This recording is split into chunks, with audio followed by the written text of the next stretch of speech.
Jazz food book. നമുക്ക് sausage പൊരിക്കുന്നത് എങ്ങനെയാണെന്ന് നോക്കാം. അതിന് വേണ്ടിയിട്ട് ഞാനിവിടെ ഒരു 7 പീസ് സോസേജ് എടുത്തിട്ടുണ്ട്. സോസേജ് കുത്തി പൊരിക്കാൻ വേണ്ടിയിട്ട് ഇതുപോലത്തെ ബാമ്പു സ്ക്വയർസ് വേണം.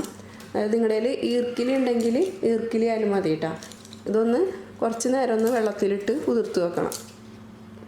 ഇനി നമുക്കൊരു ബൗൾ എടുക്കുക. അതിലേക്ക് 1 കപ്പ് മൈദപ്പൊടി ഇട്ട് കൊടുക്കുക. 1 ടേബിൾ സ്പൂൺ പഞ്ചസാര അത് ചേർത്ത് കൊടുക്കുക.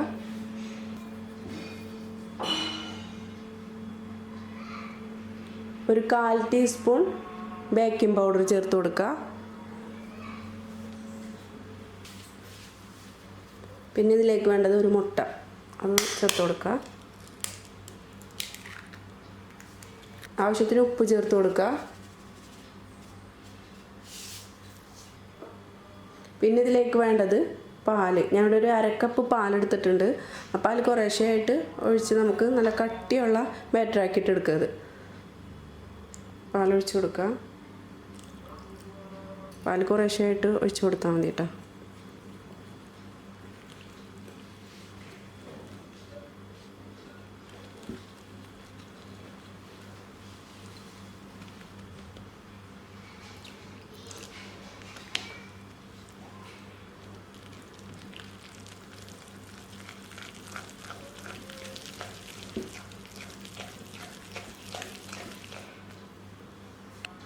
പാല് 1/2 കപ്പ് പോരാണ്ട് വന്നിട്ടുണ്ട്. ഞാനൊരു 1/2 കപ്പും കൂടി എടുത്തിട്ടുണ്ട്. അതും കുറേശ്ശെയായിട്ട് ഒഴിച്ച് കൊടുക്കുക.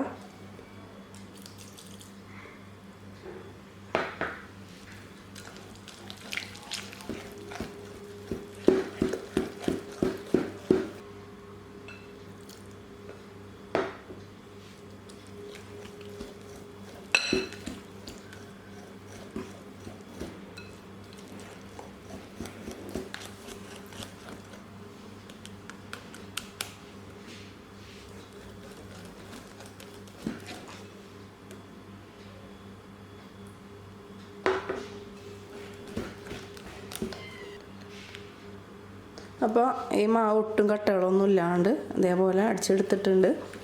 നല്ല കട്ടി വേണം കേട്ടോ മാവിന്. ഇതേപോലെ ഞാൻ അതിലേക്ക് പാല് കറക്റ്റ് ഒരു 3/4 കപ്പ് പാലെടുത്തിട്ടുണ്ട് കേട്ടോ. ഇനി നമുക്ക് സോസേജ് മുക്കിയെടുക്കാൻ വേണ്ടിയിട്ട്, നമ്മൾ ആ മാവിൽ മുക്കിയെടുക്കാൻ വേണ്ടിയിട്ട് ഇതുപോലൊരു നീളമുള്ളൊരു ഗ്ലാസ് എടുക്കുക. അതിലേക്ക് നമുക്ക് നമ്മൾ റെഡിയാക്കി വെച്ചിരിക്കുന്ന മാവ് ഒഴിച്ച് കൊടുക്കുക.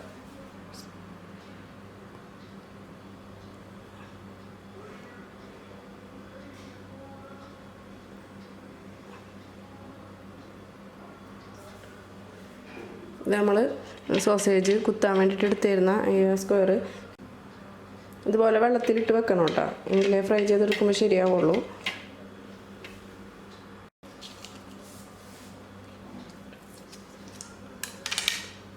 ഇനി നമുക്ക് ഓരോ സോസേജ് എടുത്തിട്ട് ഈ ഒരു സ്ക്വയറിൽ കുത്തി കൊടുക്കുക. ഇതുപോലെ ഈ സൈഡിൽ നിന്ന് ഓരോന്നായിട്ട് കുത്തി കൊടുക്കുക.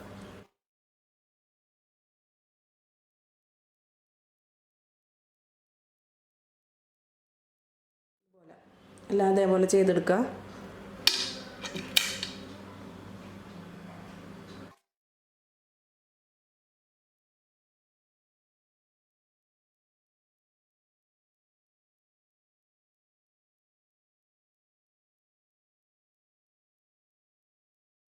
ഇനി നമുക്കൊരു പാൻ വെച്ച് കൊടുക്കാം. പാൻ ഒന്ന് ചൂടായതിന് ശേഷം അതിലേക്ക് ഓയിൽ ഒഴിച്ച് കൊടുക്കാം.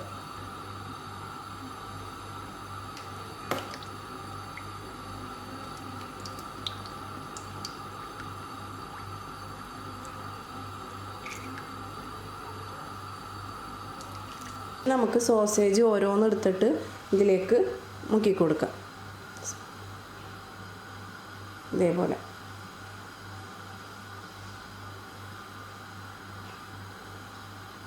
നല്ല കട്ടിയുണ്ടെങ്കിൽ മാത്രമേ ഇത് ശരിക്ക് ഇത് നമുക്ക് ഇങ്ങനെ പിടിക്കുള്ളൂ കേട്ടോ. നമുക്ക് ചൂടായ എണ്ണയിലേക്ക് ഇട്ട് കൊടുക്കാം.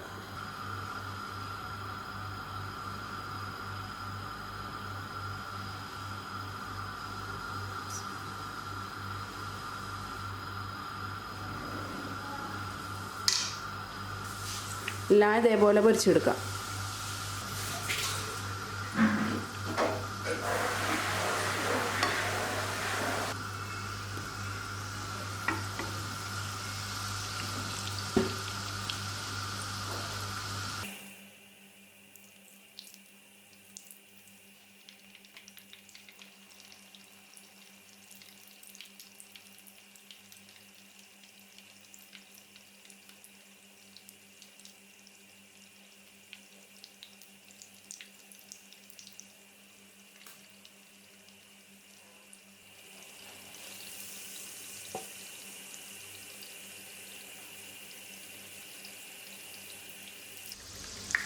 ഇത് 2 വശവും റെഡി ആകുന്നിട്ടുണ്ട്. ഇനി ഇത് നമുക്ക് പ്ലേറ്റിലോട്ട് മാറ്റാം.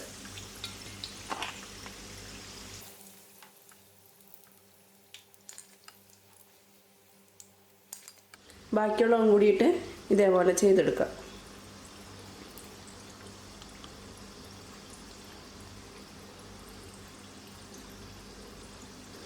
ഗ്ലാസ്സിൽ മാവ് തീരുന്നതനുസരിച്ചിട്ട് ഇതേപോലെ ഒന്ന് ചെരിച്ച് കൊടുത്താൽ മതി കേട്ടോ. അപ്പോൾ എല്ലാ വശത്തേക്കും ആയിക്കോളും.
അപ്പോൾ അവിടെ സോസേജ് ഫ്രൈ റെഡി ആയിട്ടുണ്ട്. അപ്പോൾ എല്ലാവരും ട്രൈ ചെയ്ത് നോക്കുക. സോസിൻ്റെ കൂടെയൊക്കെ കഴിക്കാൻ നല്ല ടേസ്റ്റാണ്.